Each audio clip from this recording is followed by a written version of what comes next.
Glória a Deus, queridos. Nós vamos agora para a mensagem da palavra de Deus. Vai aparecer ali, né? O slide, o tema hoje é Apaixonados, e nós estamos lendo o livro de Jeremias, e nós vamos então abrir no livro de Jeremias. Jeremias é um dos profetas maiores, tá bom? Se você abrir lá a Bíblia no meio, está em Salmos, alguns livros depois, né? Você vai ver lá o livro de Jeremias, que é um dos profetas maiores. Então abra sua Bíblia aí em Jeremias ou o seu aplicativo. E nós vamos para Jeremias capítulo 17, um texto que nós lemos essa semana. Jeremias capítulo 17. E é um texto que fala muito sobre coração, um texto que fala muito sobre a paixão, né? E onde é que está o nosso coração? Jeremias capítulo 17, nós vamos ler a partir do versículo 5. A partir do versículo 5. Todo mundo achou aí? Amém? Vamos ler então. Preste atenção aí na mensagem, na leitura. Assim diz o Senhor: maldito é o homem que confia nos homens, que faz da humanidade mortal a sua força, mas cujo coração se afasta do Senhor. Ele será como um arbusto no deserto, não verá quando vier algum bem. Habitará nos lugares áridos do deserto, numa terra salgada onde não vive ninguém. Mas bendito é o homem cuja confiança está no Senhor, cuja confiança nele está. Ele será como uma árvore plantada junto às águas e que estende as suas raízes para o ribeiro. Ele não temerá quando chegar o calor, porque as suas folhas estão sempre verdes. Não ficará ansiosa no ano da seca, nem deixará de dar fruto. 9. O coração é mais enganoso que qualquer outra coisa, e a sua doença é incurável. Quem é capaz de compreendê-lo? Eu sou o Senhor, que sonda o coração e examina a mente, para recompensar a cada um de acordo com a sua conduta e de acordo com as suas obras. Amém? Quantos aqui já se apaixonaram? Claro que sim, né? Talvez você não quer levantar a sua mão. Quantos ainda estão apaixonados? Eu ainda estou apaixonado, né? Eu sou um eterno apaixonado. Como diz o Roberto Carlos, eu sou aquele amante à moda antiga, do tipo que ainda manda flores, que apesar dos tantos anos e da calça desbotada, ainda chamo de querida namorada. Amém. Ô, gente, olha só, logo que eu me casei, e quando eu namorava a Andréia também, eu sempre fui assim, sabe, um cara muito apaixonadão, romântico. Eu lembro que no começo, quando a gente ainda estava orando, né, que aí eu mandei uma cartinha para ela e escrevi: eu te amo, né? E aí ela escreveu: ai, que bênção, não sei o quê. Eu falei: eu te amo dela, né? Ela falou assim: Ney, a gente começou agora, a gente está se conhecendo. Eu sei que você está querendo me agradar, mas não é bem assim. Falei assim: que insensível. E aí, né, a Andréia gosta muito de música, sabe aquelas músicas gospel, romântica, aquelas que cantam em casamento? Então, eu dava para ela os CDs da coleção Amo Você, né? Eu até trouxe aqui, gente, para você ver, ó. Tá a caixa aqui, ó. Antes de mostrar, deixa eu falar uma coisa para você. Aqui, ó, o CD, ó. Olha que coisinha linda, ó. Deixa eu explicar para quem não sabe do que eu estou falando. Ó, vocês mais jovens, CD é um negócio totalmente tecnológico, moderno, que você não precisa procurar música no Google, você não precisa baixar. Você compra e ele já vem tudo baixado de fábrica, já as músicas nele. Já vem tudo no CD, as músicas. Cabe umas 15 músicas, você tinha que colocar o CD num aparelho que toca o CD, né? Então tinha aparelho que tocava CD, né? Eu lembro que saiu uma época uns carros, né, que tocava CD. Aí tinha gente que colocava disqueteira no carro, você lembra disso? Né? Cabia 10 CDs lá dentro, lá, e ele escolhia qual que ele queria, né? Então o CD era isso aqui, né? Eu dava para André o CD aqui, ó. Isso aqui é o aparelhinho, você só tem que ter o aparelho agora para você tocar, né? Mas é o CD. Eu dava os CDs da coleção Amo Você para a Andréia, né? E aí ela tem toda a coleção, e não é só porque eu dava, não. Ela gosta disso, viu, gente? Outro dia eu falei: André, essas músicas tá tudo no YouTube. Se a gente fizer uma limpeza em casa e a gente jogar isso aí, essas músicas estão tudo no YouTube. Ela falou, não mexe nos meus CDs, né? Tem um valor sentimental. Eu escrevia cartinhas para a Andréia, né? E depois de um tempo, eu descobri que a Andréia guardava todas essas cartinhas. Olha só, gente, tem uma pasta aqui com todas as cartinhas que eu escrevi para a Andréia, né? Aí agora veio o WhatsApp, né? A gente manda o WhatsApp um para o outro, né?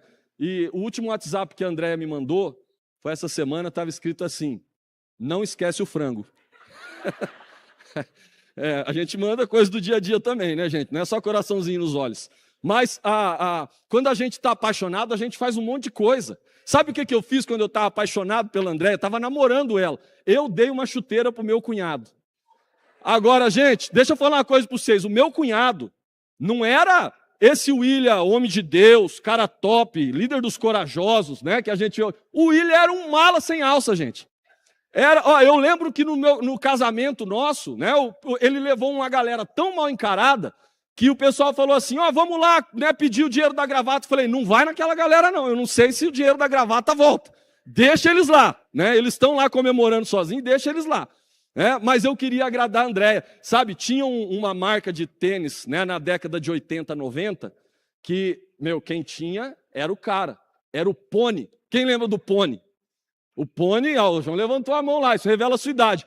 O cara que andava com pônei, não é pônei não, de cavalinho pequeno, é pônei, P-O-N-Y. Ele era o cara, né? Então, eu dei uma chuteira pônei para o William, né?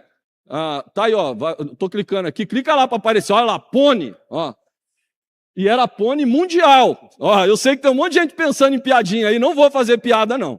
Não vou mexer com a sua paixão, mas eu dei uma chuteira pônei para o William, por quê? Porque eu queria agradar a Andréia. Porque eu queria agradar a Andréia, ele deu uma chuteira para o meu irmãozinho.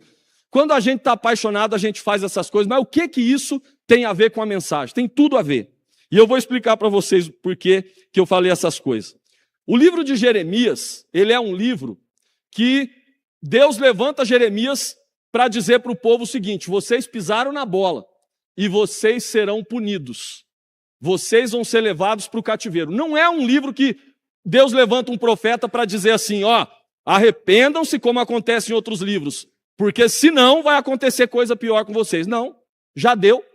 Né? Deus mandou Jeremias cantar aquela musiquinha, né, que o pessoal coloca no Instagram. Acabou, não tem mais jeito. Vocês viram, eu estou todo MPB hoje, né?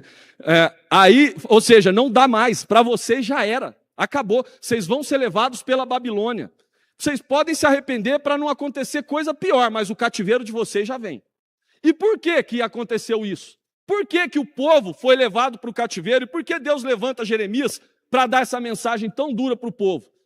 Esse texto que nós acabamos de ler é uma espécie de resumo do livro, que fala sobre por que o povo estava indo para o cativeiro. E o motivo pelo qual o povo estava indo para o cativeiro era porque o povo se afastou de Deus, afastou o seu coração de Deus, ele não estava mais apaixonado por Deus e começou a ter outras paixões. Quando o povo começa a trocar a paixão por Deus por outras paixões, Deus condena o povo, Deus começa a avisar em tantos outros livros, com tantos outros profetas. Você está lendo Jeremias, você está vendo Jeremias falando, eu avisei, e de novo, e eu levantei profetas, e eu mandei falar, e esse povo não me ouviu. Deus condena o povo por causa das paixões que eles tinham. É claro que quando a gente lê esse texto, muita gente interpreta errado, maldito o homem que confia no homem, né? E acha que, olha, a Bíblia fala, maldito o homem que confia no homem. Então eu não confio em ninguém. A pessoa fala, não, mas olha, confia em mim. Não, eu não confio, maldito o homem que confia no homem. Né? Não é que você não possa confiar, não é que você não possa ter paixões, como a sua esposa, por exemplo, como eu dei o exemplo aqui. A questão é que essas paixões estavam assumindo um lugar que era só dele, só de Deus, e Deus não troca a sua glória com ninguém.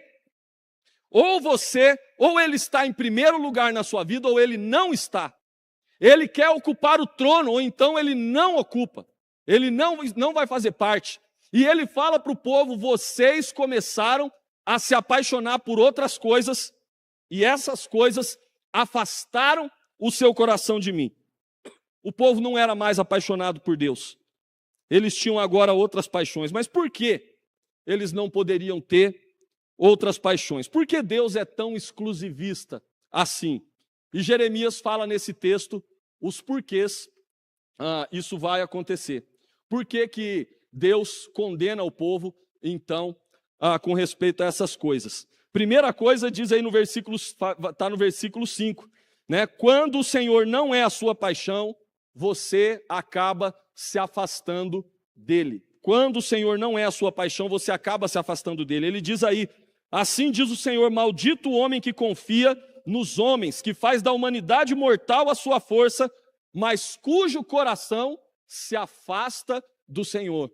Ele não diz maldito é o homem que confia no homem. Ele diz maldito é o homem que confia no homem e cujo coração se afasta no Senhor por causa dessa confiança no homem. Por causa dessas coisas que estão acontecendo. O povo de Israel começa a ter outras paixões e naturalmente o coração deles começa a se afastar de Deus. Você já viu isso acontecendo? Gente que começa a se empolgar com outras coisas e começa a deixar Deus de lado aos poucos.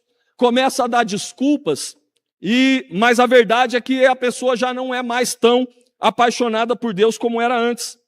Querido, deixa eu dizer uma coisa para você. Hoje, Deus pode mexer com algumas paixões que você tem. E quando alguém mexe com alguma paixão que a gente tem, a gente fica na defensiva. A gente tem, às vezes, né, um argumento para poder dizer, não é bem assim, eu não concordo, eu posso continuar apaixonado por outras coisas. Sabe, ninguém está querendo acabar com coisas que você gosta. A questão é que se essas paixões estiverem em primeiro lugar na sua vida, então, maldito o homem que confia no homem e o coração se afasta do Senhor. Em Jeremias, o povo começou, por exemplo, a adorar outros deuses e se esqueceu de Deus. Sabe, a idolatria ela é condenada por toda a Bíblia. Em toda a Bíblia ela é condenada, em todo o livro de Jeremias a idolatria é condenada. Lá nos 10 mandamentos, logo no começo dos mandamentos, Deus já fala a respeito disso, né? Quando ele diz lá em Êxodo, no capítulo 20, não farás para ti imagens de escultura, não adorarás nem lhes darás culto, porque eu sou o Senhor teu Deus, Deus zeloso. Ele diz, olha, você não vai adorar outros deuses, você não vai fazer imagens de escultura. E lá em Jeremias o povo começou a fazer isso. O povo começou a adorar outros deuses, a fazer imagens e a adorar essas imagens. E Deus então começa a condenar isso. Deus diz para não fazer. Deus levanta o profeta e a paixão do povo era tamanha, era tanta que olha só o que acontece. Deus levanta Jeremias e fala assim, Jeremias, eu quero que você vá falar com o povo o seguinte, a idolatria de vocês está deixando Deus muito irado. Assim diz o Senhor, parem de adorar outros deuses, deixem de adorar a rainha dos céus, que era uma deusa que eles adoravam lá no tempo de Jeremias, e então Jeremias fala, deixem de adorar a rainha dos céus e saibam que só o Senhor é Deus. Aí sabe o que o povo responde para Jeremias? Olha só o tamanho da paixão do povo, olha o que eles respondem. Nós não daremos atenção à mensagem que você nos apresenta em nome do Senhor. É certo que faremos tudo o que dissemos que faríamos. Queimaremos incenso à rainha dos céus e derramaremos oferta de bebidas para ela, tal como fazíamos nós e os nossos antepassados, nossos reis, nossos líderes, nas cidades de Judá e nas ruas de Jerusalém. Eles dizem assim, nós não vamos fazer o que você está dizendo que a gente tem que fazer em nome do Senhor. Nós não vamos parar de derramar ofertas de bebida para a rainha do céu. Nós não vamos parar de adorar a rainha dos céus. Nós não vamos fazer nada disso. Nós vamos continuar fazendo como fizeram os nossos antepassados. Nós vamos continuar fazendo como os nossos pais fizeram. Nós vamos continuar fazendo isso. E então Deus traz uma condenação porque eles não queriam deixar de adorar outros deuses. Por isso Jeremias diz que a confiança deles não estava mais no Senhor e o coração deles tinha se afastado de Deus. Mas havia outra coisa que o povo fazia, uma outra paixão que desagradava a Deus. E essa paixão já tinha sido condenada lá em Isaías, tinha sido condenada desde Deuteronômio, mas o povo continuava fazendo a mesma coisa. E o que é que o povo fazia? Isaías, capítulo 31, diz assim, Ai dos que descem ao Egito em busca de ajuda, que contam com cavalos, eles confiam na multidão dos seus carros e na grande força dos seus cavaleiros, mas não olham para o Santo de Israel, nem buscam ao Senhor. O que esse texto está dizendo? Ai dos que descem ao Egito, né, em busca de ajuda. Deus tinha dito para o povo, vocês precisam confiar em mim. E o povo começou a querer fazer aliança política para poder se dar bem. E então eles começam a fazer as suas alianças políticas e a confiar que as alianças políticas que eles faziam iam trazer para eles a vitória que eles precisavam. E Deus condena isso. O povo de Israel achava que fazendo aliança política eles iriam prevalecer. E Deus condena isso e diz, ai de vocês que descem ao Egito em busca de ajuda, que confia no exército deles, que confia nos cavalos deles, que confia que eles vão trazer vitória. Vocês não entenderam que se eu não estiver em primeiro lugar, não adianta as alianças que vocês estão fazendo, não vai dar certo. Sabe, ele começa a condenar as alianças políticas que o povo estava fazendo e colocando isso em primeiro lugar. Por quê? Porque ele já tinha avisado. Queridos, vocês não acreditam que eu sou o Deus de vocês? Eu é que posso trazer vitória para vocês? E eles diziam, não, nós precisamos de uma aliança política. Quando eu falei de idolatria, você gostou, né? Quando Deus diz isso, ele não está dizendo para o povo que não pode fazer aliança política. E nem é isso a aplicação para os nossos dias hoje. Não é errado você fazer aliança política, né? Mas era errado confiar que a segurança estava na aliança política. E isso era errado. É nesse sentido que Jeremias diz, maldito o homem que confia no homem. Ele tinha acabado de dizer nos capítulos anteriores, vocês estão pensando que a aliança política pode livrar vocês do cativeiro para o qual vocês estão indo. Vocês estão confiando no Egito, vocês estão confiando no rei que está em volta de vocês para livrar vocês do mal que pode alcançar vocês. Mas vocês não entendem que sou eu quem livra vocês do cativeiro e sou eu quem manda vocês para o cativeiro. Não é a aliança política de vocês. Querido, o cristão pode ser político, pode fazer política, pode apoiar candidato, mas essa não é a tarefa da igreja como um todo. Sabe, não é o que a igreja foi chamada para fazer. O que a igreja foi chamada para fazer? A igreja foi chamada para fazer aquilo que Deus mandou ela fazer quando Jesus subiu aos céus. Vão e façam discípulos. Foi isso que nós somos chamados para fazer. Nós somos chamados para fazer discípulos. Sabe, nós podemos e devemos agir como cidadãos. Se você entrar no meu Instagram, ou se você me seguir, né, você vai ver claramente a minha linha política, o que é que eu acredito, por causa das coisas que eu curto, por causa das coisas que eu compartilho, né, por causa das coisas que eu vejo como cidadão, e às vezes eu vejo lá, curto alguma coisa, e aí você vai poder ver, né, como cidadão você pode falar, bato altos papos sobre política com o irmão João. Cadê o irmão João? Está aí hoje? Não veio hoje, né? O irmão João, né, vai lá na escola buscar os netos, eu também vou lá na saída e a gente fica batendo papo, né? Então, como cidadão, nós podemos fazer isso, mas, queridos, quando o povo de Deus começa a pensar que, olha, as nossas alianças podem nos livrar, as nossas alianças podem fazer com que nós possamos ser melhores, ou com que a gente possa pregar mais, ou com que a gente, queridos, nós não podemos fazer isso. Né? Então, essas alianças que eram condenadas lá em Jeremias, lá Deus condenou as alianças, Deus dizia para eles, confiem em mim, e Judá dizia, precisamos do Egito. Deus dizia, eu estou conduzindo a situação. Judá dizia, nós precisamos formar uma coalizão. Deus dizia, obedeçam. E Judá diziam, nós precisamos encontrar uma saída política. E aí em Jeremias, Deus condena o povo e diz, maldito o homem que confia no homem. E é isso que vocês estão fazendo, Jeremias diz para o povo. E por isso, vocês se afastaram do Senhor. Querido, se o seu coração estiver na idolatria, você se afasta de Deus. Mas se a sua esperança estiver em candidatos, maldito o homem que confia no homem. Sabe, é importante dizer isso. Deixa eu dizer uma coisa, pastores são muito cobrados por isso.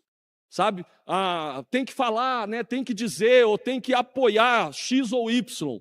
Né? Tem que fazer isso. E sabe por que o partido chama partido? Todo partido tem esse nome, partido tal, partido X, partido Y, porque partido é uma parte. Significa, olha, nós temos uma parte que nós acreditamos que pode ser um benefício para a nossa nação. E aí eles apresentam a sua parte, ou os seus valores. Você deve escolher o partido que de repente te agrada mais, tem mais a ver com os seus valores e coisas desse tipo. Mas é uma parte. Eles não são inteiros, eles são partidos. E é por isso que um outro partido tem uma outra parte, e eles se consideram oposição. Por quê? Porque um tem uma parte e o outro tem uma outra parte. Eles são partidos, eles não são completos. Sabe, nenhum partido pode resolver o problema da humanidade. Nenhum partido pode resolver o problema da humanidade. A política e os partidos não podem resolver o problema do ser humano. Eles podem sim e devem sim governar de maneira que o país seja beneficiado, o Estado, a cidade, enfim. Mas eles não podem resolver todos os problemas. Agora, deixa eu dizer uma coisa importante. Na época de Jesus, havia partidos. Na época de Jesus, havia tensão política. Os romanos governavam o povo de Israel. Eles eram escravos dos romanos quando Jesus chega, e existia uma tensão entre os judeus e os romanos. E então existia essa luta política entre judeus e romanos. E aí vem Jesus. E Jesus chega no meio dessa tensão, e o que Jesus diz? Ele fala assim: gente, o meu reino não é desse mundo. O meu reino está acima disso. O meu reino está acima dos partidos, porque o meu reino não é partido, o meu reino é completo, o meu reino é pleno, o meu reino pode de verdade resolver o problema da humanidade. O meu reino pode trazer salvação, cura, o meu reino pode trazer perdão, libertação, o meu reino pode trazer prosperidade, o meu reino é um reino completo. O meu reino, como disse um jogador do Flamengo, está em outro patamar. O meu reino é outra coisa, o meu reino não tem nada a ver com os partidos ou com esse mundo. Aí o que acontece? Alguém vem até Jesus e fala assim: vamos fazer uma pegadinha com ele. Vamos perguntar para ele se é lícito dar o imposto para César. Por quê? Porque os judeus falavam assim: nós não queremos dar imposto para César. César ele é um autoritário, ele é um governo que está oprimindo a gente, nós não queremos dar imposto para César. E aí então, vamos lá e vamos perguntar para Jesus: você acha que é lícito dar imposto? Porque daí Jesus é judeu, ele vai dizer: não dá imposto para César não, porque César é um corrupto e tal. E aí o que a gente faz? Fala aí, está contra o governo, a gente denuncia ele e manda o pessoal prender.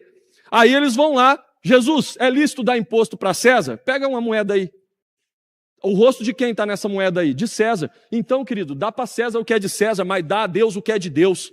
Deus está em outro patamar, no meu reino não é desse mundo. Aí o que ele faz? Ele chama discípulos para ele. E ele convida um discípulo chamado Simão o Zelote. Sabe o que é o Zelote? Significa o zeloso, o radical. Era um judeu que pegava em armas para lutar contra Roma. Era um judeu que estava disposto a pegar em arma para poder lutar contra os romanos. Alguém que odiava os romanos. E aí então ele chama esse Simão Zelote para ser seu discípulo. E sabe quem mais ele chama? Alguém que trabalhava para o governo. Mateus, que era um cobrador de impostos. Mas ele chamou, para quem assistiu aí o The Chosen, né? Nessa parte, quando ele chama Simão Zelote, o pessoal questiona e fala: e como é que Zelote vai conviver com Mateus agora? Né? E existe uma tensão, porque um trabalhava para o governo e o outro queria matar as pessoas do governo. E aí Jesus vem e fala: o meu reino não é deste mundo. E aí a gente lembra daquele texto que diz: em Cristo não há grego nem judeu, homem nem mulher, servo nem livre, porque todos nós somos um em Cristo Jesus. Jesus veio para poder dizer: o meu reino não é deste mundo, eu estou em outro patamar. Mas o povo de Jerusalém estava colocando a sua esperança em alianças políticas. E aí Jesus vem e diz: olha, o meu reino é pleno, o meu reino é completo, o meu reino é diferente. Querido, ele é o único que continua sendo rei, independente das eleições. Se a direita ganhar, Jesus é rei. Se a esquerda ganhar, Jesus é rei. Ele continua sendo rei, porque o reino dele não é desse mundo. O reino dele é completo, o reino dele é pleno. Ele continua a reinar, continua tendo o domínio da história nas suas mãos. E ele faz o que ele quer e impede o que ele quiser impedir. Ele continua sendo rei. Agora, querido, com todo respeito pela sua paixão, você acha que eu, ministro do Evangelho, embaixador do reino de Deus, pregador do Evangelho, pastor da igreja de Jesus Cristo, vou me rebaixar a ser cabo eleitoral de ser humano que não consegue resolver problema de ninguém. Sabe, nós estamos aqui para pregar o evangelho, para poder dizer Jesus Cristo é a saída para a sua vida, Jesus Cristo é a solução para você. E olha o Espírito falando aí, ó, se você pensou assim, quando você for preso, deixa eu dizer uma coisa para você. João foi preso, o apóstolo Paulo foi preso, o outro João foi exilado, Pedro foi crucificado de cabeça para baixo, e quando eles eram presos, falavam para eles, vocês não podem pregar mais o evangelho. Eles falavam assim, nós não deixaremos de falar daquilo que temos visto e ouvido. Você consegue ver Pedro falando, vamos fazer uma aliança para a gente poder sair da prisão? Você sabe o que eles saem da prisão e dizem? Nós nos consideramos felizes por ser presos, por quê? Não porque a gente está apoiando o candidato X ou Y, mas porque nós estamos falando no nome de Jesus Cristo. E queridos, é isso que nós temos que fazer, pregar Jesus Cristo, que é a salvação para todo ser humano. Ah, mas eu moro no Brasil, e se eu moro no Brasil eu vou votar. E se eu vou votar, eu tenho direito de votar, eu tenho direito como cidadão escolher, eu tenho direito de conversar com outras pessoas, eu tenho direito de postar na internet, eu tenho direito de fazer tudo isso. Só não queiram, querido, que a igreja de Jesus Cristo comece a mudar o seu discurso para fazer isso. Nós continuaremos pregando nesse púlpito Jesus Cristo, o único digno de toda honra, toda glória, todo louvor e toda adoração. Nós continuaremos pregando os valores da Bíblia. E se os valores da Bíblia são contrários a partir do X ou Y, aí, querido, cada um é que escolhe aquilo que quer fazer. Mas nós continuaremos pregando, nós não estamos presos. Sabe, ó, não fala disso não que você vai escandalizar a esquerda. Não fala disso não que você vai escandalizar a direita. Nós vamos pregar a palavra de Deus, doa quem doer. Se tiver que ser preso, vai ser preso. Se tiver que fazer o que acontecer, a palavra de Deus continua sendo pregada. Como disse o apóstolo Paulo, da cadeia. Ele disse assim, eu estou preso, mas a palavra de Deus continua livre. Ela continua circulando, ela continua fazendo a vontade dele. Continua fazendo aquilo que ela foi chamada para fazer. Sabe? Quando o povo de Jerusalém começa a confiar única e exclusivamente nisso, eles começam a ter um problema. Cuidado, querido, a idolatria ela é sutil. Aos poucos nós começamos a colocar todas as nossas fichas em coisas que não vão resolver os nossos problemas.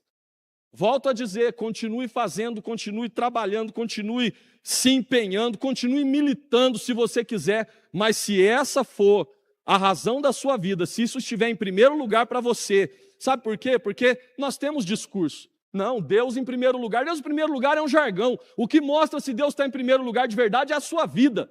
Sabe, a sua paixão tem a ver com aquilo que você gasta o seu tempo, com aquilo que você se dedica, com aquilo que você ama. Então, onde é que você gasta o seu tempo? Ao que você se dedica, o que você ama. Sabe? Então, é isso que diz se você é apaixonado. Não adianta dizer Deus em primeiro lugar na minha vida, quando sua vida diz o contrário. O pecado é sutil. Você acha que esse povo começou a adorar a Deus quando, de repente, alguém jogou lá uma imagem e começou? Sabe, isso foi sutil. No próprio livro de Jeremias, ele diz, olha, a gente estava numa situação difícil, nós começamos a queimar incenso para a rainha do céu e nós mudamos a situação. Claro que uma coincidência, ou o diabo incentivando eles, dando coisas para eles fazerem isso. E aí eles dizem, então, nós vamos continuar fazendo isso. Ou seja, foi sutil, foi num momento em que aconteceu alguma coisa e eles começaram então a trocar. Começa a dar uma olhada lá, querido. O que é que você gasta o seu tempo? No que é que você gasta suas postagens? O que é que você curte? O que é que você faz? Né? Então, você fala de Jesus para as pessoas, você está tão disposto a fazer um discípulo quanto você está disposto a fazer um eleitor? Você está tão disposto a pregar Jesus Cristo quanto você prega, de repente, o seu partido ou aquilo que você ama tanto, né? E eu poderia falar de tantas outras coisas, querido. Paixão é aquilo que tem a sua atenção, o seu tempo e o seu coração. E é claro, pode ser a idolatria, pode ser um partido político, mas pode ser um tanto de outras coisas. Eu poderia falar, por exemplo, do dinheiro. Quanta gente diz que ama Jesus, mas é discípulo de Mamon, faz tudo pelo dinheiro. Não, se for para ganhar dinheiro, então nós estamos dentro. E aí, às vezes, burla leis, às vezes faz o que não pode, às vezes abandona as coisas de Deus, porque para poder ganhar mais dinheiro. E fala assim, não, Deus está em primeiro lugar, mas o que disse Deus está em primeiro lugar é a sua vida. É onde está o seu coração, são as suas atitudes. Pessoas que às vezes fazem tudo por dinheiro. Pessoas que não conseguem entregar o dízimo, uma oferta, não conseguem ser generoso. Por quê? Porque é discípulo de Mamon, sabe? Pode ser um ministério, pode ser o seu ídolo, pode ser um ministério. Sabe, eu já falei aqui várias vezes, esses 20 anos, outro dia, eu amo a igreja do Bom Retiro, mas se Deus falar para mim, ó, eu quero que você vá para um outro lugar. A igreja do Bom Retiro é o meu ministério ou é o meu ídolo? Se Deus disser, é claro que eu tenho que ir. Por quê? Porque é a vontade dele, é ele quem tem que estar em primeiro lugar, é ele quem faz as coisas. O seu ídolo pode ser qualquer outra coisa, o seu ídolo pode ser o pastor, ou pode ser um pastor, né? Tem um monte de gente que, de repente, tem um pastor de internet que é o ídolo da pessoa. Né? É o ídolo da pessoa. Outro dia, um pastor na internet, sabe aqueles cortes que tem de mensagens, né? Um pastor da internet falou uma coisa muito legal, falou uma coisa, né, falando sobre a tecnologia. Olha, a tecnologia não substitui o Espírito Santo, a tecnologia não... A gente precisa continuar orando, precisa continuar... Só que ele foi muito enfático, né, e começou a criticar a tecnologia. Né? Então, você para com esse negócio de tecnologia não é nada, tecnologia... E aí eu achei que ele exagerou na crítica à tecnologia. A tecnologia não substitui o Espírito Santo e nunca vai substituir. Né? Mas aí eu fiz um comentário. Falei assim, ó, eu concordo com o que ele disse, mas acho que ele exagerou na crítica à tecnologia. Até porque ele criticou a tecnologia com o microfone na mão. Né? Então, tecnologia não pode, mas pelo microfone. Né? Para quê? Rapaz, um apaixonado colocou lá embaixo, seu idiota, seu burro, esse pastor aí é um anjo, é um não sei o quê, você não pode falar isso. Eu falei, meu Deus, o que é isso? Olha só onde a gente está, eu pensei comigo. Jesus, ele diz o seguinte, ele orou pela nossa comunhão. Não coloquei isso lá no comentário, eu nunca brigo em internet, coloquei lá, só comentei lá, meu irmão, me perdoa se eu ofendi você ou o pastor, desculpa, tá bom? Não foi a minha intenção, Deus abençoe sua vida, pronto, né? Cessou. Mas aí eu pensei comigo, Jesus, ele falou, orou pela nossa comunhão, eu quero que vocês sejam um. Aquele que falar do seu irmão raca, né, ou seja, idiota, ou qualquer outra coisa semelhante, tem algumas versões que até trazem isso, é réu de fogo do inferno. Jesus disse isso. Mas se você ofender o meu pastor, eu não quero nem saber o que Jesus disse. Se é um idiota, se é um burro, se é não sei o quê, ou seja, apaixonado. Né, apaixonado. Então, às vezes, a sua paixão pode ser isso. Por causa de uma paixão, você está brigando com pessoas. Jesus falou, ao servo do Senhor não convém contender, mas sim ser amável. Não, por causa da minha paixão eu estou brigando com um monte de gente. Né? Outro dia circulou um vídeo na internet, né, de um pastor de púlpito falando assim, se você gosta do partido X, não precisa vir nessa igreja não. Pode ir embora. E aí viralizou, mas Jesus falou, ide por todo mundo e pregai o evangelho a quem? A toda criatura. Como é que agora a gente, por causa disso, a gente vai brigar desse jeito e dizer esse tipo de coisa? Né? Apaixonados. Pessoas que começam a se apaixonar por outras coisas acabam se afastando daquilo que Deus tem para a vida delas. E aí então, pode ser a sua família, né? Pode ser a sua família. Jesus falou, se você ama o seu pai, sua mãe, seu irmão mais do que a mim, você não é digno de mim. Como tem gente usando a família para dar desculpa para abandonar Deus? Não é minha família. Né? Então agora não é minha família, e aí usa isso como desculpa. Seu emprego, sua empresa, seu sonho, qual é a sua paixão? O que é que tem tomado o seu tempo, o seu coração e as suas atitudes? O que é que tem feito você brigar? O que é que faz você ficar irado, chateado, quando alguém fala contra esse tipo de coisa? Qual é a sua paixão? O que te move, o que te dá segurança? No que é que você se dispõe a gastar tempo? Querido, se você não for apaixonado por Deus em primeiro lugar, o seu coração vai se afastar dele. E foi isso que Jeremias falou para o povo. Maldito o homem que confia no homem e começa a se afastar do Senhor. Aos poucos tem o seu coração afastado do Senhor.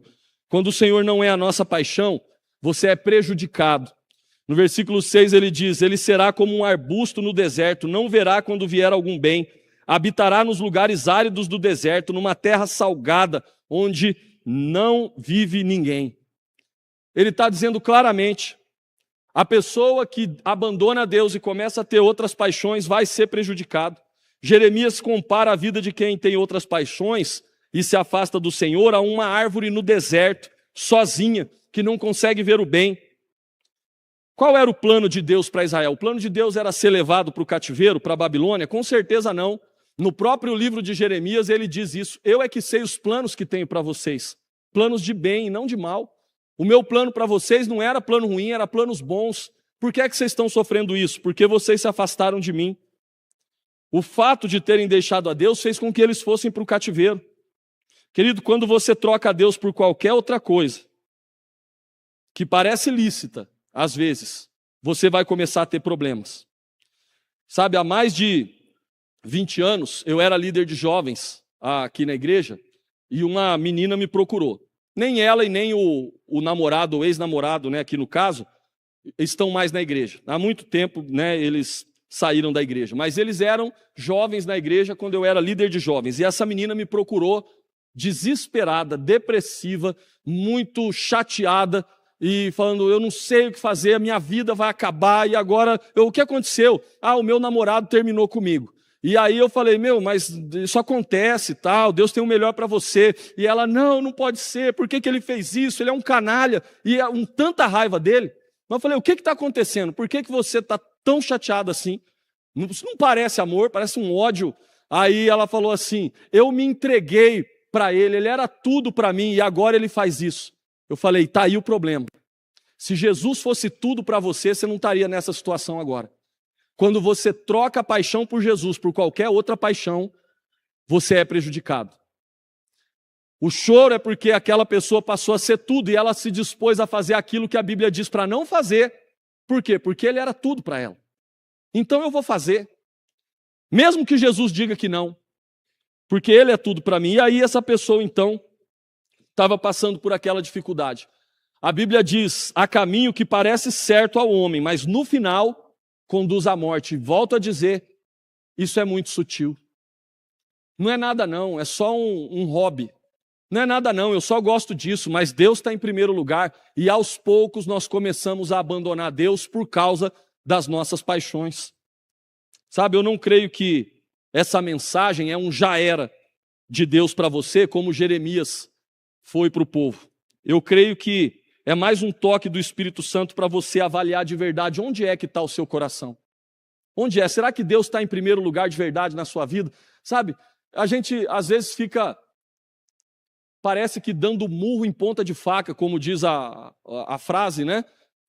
Falando às vezes para crente. Fala assim, você tem que ir para a igreja, você tem que ir para a célula, você tem que ganhar uma pessoa para Jesus, você tem que fazer tal coisa. Sabe, parece que não é nada disso o problema é onde é que está o nosso coração. Se Jesus estiver em primeiro lugar no meu coração, querido, as coisas de Deus vão fazer sentido para mim. Fazer discípulo de Jesus tem que ser a minha vida. É a ordem de Deus, é a ordem que Ele deu para mim. É isso que tem que acontecer. E aí nós não vamos precisar ficar pegando no pé de ninguém. Por quê? Porque Jesus está em primeiro lugar na sua vida. E se Jesus estiver em primeiro lugar na sua vida, estiver no seu coração, se Ele estiver à frente de qualquer outra paixão, querido, aí não precisa dizer mais nada, não precisa falar mais nada. No versículo 7 e 8, ele faz um contraste com essa árvore, e ele diz, quando o Senhor é a sua paixão, você é abençoado. Ele diz, bendito o homem cuja confiança está no Senhor, cuja confiança nele está. Ele será como uma árvore plantada junto às águas, e que estende as suas raízes para o ribeiro. Ele não temerá quando chegar o calor, porque as suas folhas estão sempre verdes. Não ficará ansiosa no ano da seca, nem deixará de dar fruto. Olha só que bênção, que contraste. Aquele que é apaixonado pelo Senhor é como uma árvore plantada perto do rio, é o que ele está dizendo. Ele tem raízes profundas que chegam até a água, e por isso ele não teme o calor. O texto não está dizendo que quem confia no Senhor não vai ter dias difíceis. Ele está dizendo que quem teme o Senhor e é apaixonado pelo Senhor não tem medo dos dias difíceis.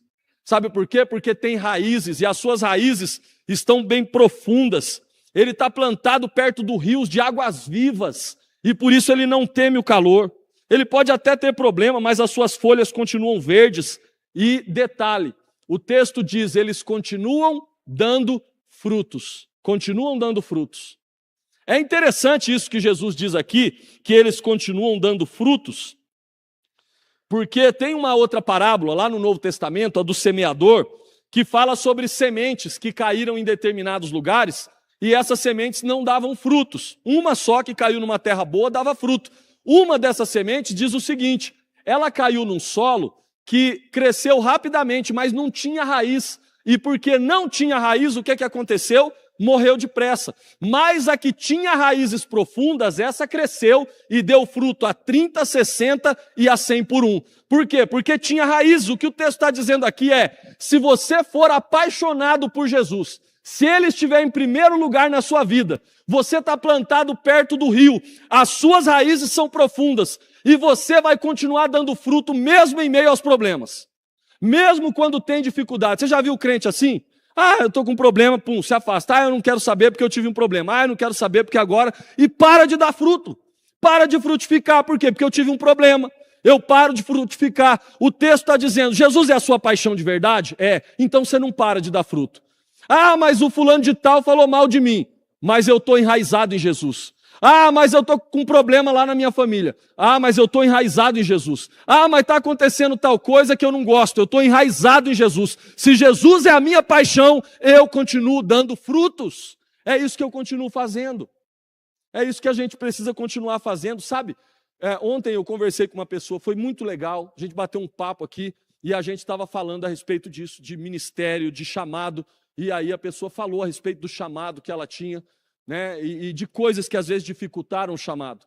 E aí eu falei assim, ó, deixa eu dizer uma coisa importante para você. Lembra de José? José teve um sonho, uma visão. Os feixes se curvando sobre o feixe dele, né? O sol, a lua e as estrelas se curvando, né, sobre ele. O que Deus estava dizendo? Você vai ser líder. Você vai ser líder. Você vai ter autoridade sobre a vida das pessoas. E ele falou: tem um chamado. Eu tenho um sonho, eu tenho um chamado. E aí o que aconteceu? Ele foi jogado num buraco e foi vendido como escravo. Quando ele chegou na casa de Potifar como escravo, o que aconteceu? Se tornou líder lá dentro. Por quê? Porque era o chamado dele. Mas aí mentiram contra ele, mandaram ele para a cadeia. O que aconteceu na cadeia? Ele começou a cuidar dos outros presos, se tornou líder na cadeia. E ele queria estar na cadeia? Não queria, tanto que ele falou lá, né, quando ele falou com o padeiro e com o copeiro do rei: quando você estiver lá, fala do rei para mim, porque eu fui mandado para cá injustamente, ou seja, eu não quero estar aqui. Mas mesmo no lugar onde ele não queria estar, mesmo sendo injustiçado, ele continuou dando fruto e fazendo aquilo que era o ministério dele. Querido, se Jesus é a sua paixão em primeiro lugar, não tem coisa que vai tirar você de dar fruto, impedir você de dar fruto. Eu quero continuar dando frutos para o meu Deus. Mas as situações são adversas, mas eu vou continuar dando fruto para o meu Deus. Porque eu sou apaixonado por Jesus, porque eu tenho raiz, porque eu tenho isso. E isso foi o que aconteceu com o povo de Jerusalém. Se afastou do Senhor. E quando se afastou, ele falou: maldito o homem que confia no homem. Vocês abandonaram o Senhor, vocês não têm mais paixão. Sabe, é por isso que vocês estão indo para o cativeiro. Se vocês fossem apaixonados, vocês experimentariam o melhor. Ele está dizendo: vocês seriam árvores plantadas. É por isso que eu digo, querido, o que é que vai fazer a gente ficar bem? É ter o Senhor em primeiro lugar na nossa vida. É fazer com que Deus esteja em primeiro lugar na nossa vida. É com que nenhuma outra paixão possa substituí-lo. É isso que faz com que a gente dê fruto e continue plantado em locais verdejantes. Quando a sua paixão é Jesus, pode ter problemas e dificuldades, não importa, você tem raiz, você continua dando fruto. Uma vez, estava aqui no gabinete, um homem entrou aqui e falou assim para mim: pastor, nunca entrei numa igreja evangélica, não sou crente, entrei aqui porque eu estou desesperado. Falei: o que acontece? Ele falou assim: a minha esposa pediu o divórcio, falou que vai embora de casa e eu não sei o que fazer. Eu queria saber o que eu posso fazer para poder reconquistá-la, o que eu faço para poder... Eu estou perdido, estava passando aqui sem saber o que fazer e entrei aqui. Aí eu falei para eles, falei assim: olha, não tem nada e nem ninguém que possa garantir que a sua esposa vai voltar. Se ela decidir ir embora de casa e se divorciar de você, Deus respeita a atitude dela. Deus nos deu livre-arbítrio. Nem Deus vai fazer assim: não, eu vou impedir, eu vou fazer ela ficar à força. Não vai. Mas eu posso te garantir uma coisa: se Jesus começar a ser a sua paixão e não ela, eu garanto a você que você vai encontrar a verdadeira felicidade. O seu desespero é porque você está perdendo aquilo que você mais ama. Se você trocar de lugar e colocar Jesus como a pessoa que você mais ama, eu não garanto que ela volte, mas eu garanto que você vai ser feliz. Gente, ele aceitou. Eu orei com ele, fiz estudo de João com ele aceitou a Jesus, ele não está na igreja, ele é membro de uma outra igreja, ele foi batizado, mas está bem com Jesus, sabe por quê? Porque quando Jesus é a nossa paixão, mesmo que os problemas venham, nós continuamos verdejantes e dando fruto para a honra e glória do nome dele. Sabe, o problema é quando a gente coloca a nossa paixão, não, se o meu namorado foi embora, acabou minha vida. Se o meu filho fizer tal coisa, e agora acabou minha vida. Se não sei o quê, então não pode mais. Jesus tem que ser a sua primeira paixão, tem que ser o primeiro alvo da sua vida, o primeiro propósito. Como disse o apóstolo Paulo, em nada eu tenho a minha vida como preciosa para mim mesmo, contanto que eu cumpra com alegria o ministério que eu recebi do Senhor Jesus. Isso é que é importante para mim. É isso que nós devemos fazer. E é isso que está escrito lá em Mateus, quando Jesus falava com os discípulos, em Mateus capítulo 6, versículo 33, busquem, pois, em primeiro lugar o reino de Deus e a sua justiça, e todas as coisas lhes serão acrescentadas. Busquem em primeiro lugar o reino de Deus e a sua justiça. Sabe, nós sabemos disso. Então, por que é que nós insistimos em buscar primeiro todas as outras coisas? Sabe, Deus quer você apaixonado por Ele, firme, dando frutos, como essa árvore que Ele descreve. No versículo 9, a gente já está acabando, pessoal. No versículo 9, ele parece que muda de assunto, mas não é não. Ele vai dizer aí que o seu coração, ele tem a tendência de se apaixonar. Olha o que ele diz no versículo 9. O coração é mais enganoso que qualquer outra coisa, e sua doença é incurável. Quem é capaz de compreendê-lo? Parece que ele está mudando de assunto, mas o que ele está dizendo é o seguinte: o nosso coração está doente, o nosso coração está enfermo, o nosso coração tem a tendência de se apaixonar, de colocar Deus de lado e de colocar outras coisas no lugar de Deus. O tempo todo a gente precisa lutar com o nosso coração para amar Jesus em primeiro lugar. Sabe, nós estamos bem e de repente nós encontramos alguma outra coisa que toma o lugar de Deus. Pode ser uma coisa boa, pode ser um pecado, pode ser uma coisa ruim, pode ser uma coisa que você diz, não tem nada a ver, pode ser até um problema. Não, por causa do meu problema eu não quero mais saber de Deus, o problema agora é a sua idolatria. Você só pensa nisso. O problema agora é que toma conta da sua vida, eu não consigo mais ter paz, eu não consigo mais pensar em nada. Por quê? Por causa do problema. Para de idolatrar o seu problema, entrega ele para Deus, fala, Deus, quer saber de uma coisa? Eu estou entregando esse problema ao Senhor. Foi Ele quem disse. Ele falou, entrega para mim todas as suas ansiedades. A Bíblia diz isso, lançando sobre Ele toda a vossa ansiedade, porque Ele tem cuidado de vós. Para de idolatrar o seu problema. Às vezes o nosso coração se apaixona por coisas e começa a colocar Deus de lado. Quando isso acontece, nós sempre temos uma desculpa. Sempre temos uma desculpa quando a gente coloca Deus de lado. Foi porque alguém fez isso, foi porque alguém fez aquilo, foi por causa de outra coisa. E sabe, quando a gente abandona Deus, a gente quer abandonar a comunhão com Deus. A gente não quer mais saber de igreja, a gente não quer mais saber de célula, a gente não quer mais saber de adoração. E a gente sempre tem uma desculpa. Eu nunca vi alguém que se desvia e fala assim, olha, eu estou saindo da igreja. Por quê? Não, porque eu sou um crente, sabe, muito desanimado, parece que eu não estou colocando Jesus em primeiro lugar, eu sou uma pessoa muito, sabe, eu não quero mais saber de coisa de igreja. Não, todo mundo tem uma desculpa. Foi fulano, foi ciclano, é por causa disso, é por causa daquilo outro. Se Jesus estiver em primeiro lugar da sua vida, querido, você tem raiz. Ninguém tira você de lugar nenhum, ninguém vai fazer você arredar pé de lugar nenhum. Você não deixa de adorar. Sabe, uma vez eu falei com uma pessoa, ela falou, por que você não está vindo mais na igreja? Porque eu tive uns problemas. Eu falei, cara, Deus não é mais digno da sua adoração porque você teve um problema. Não, Deus é, mas as pessoas que eu estava... Não, cara, Deus continua sendo digno da sua adoração. Deus continua sendo digno de toda a honra, toda a glória e todo o louvor. Então para de idolatrar o problema. Cria raiz, amadurece, coloca Deus em primeiro lugar. Sabe, nós precisamos disso, dessa maturidade. Eu preciso entender, sabe, que a minha paixão por Jesus precisa ser alimentada, senão eu me desvio.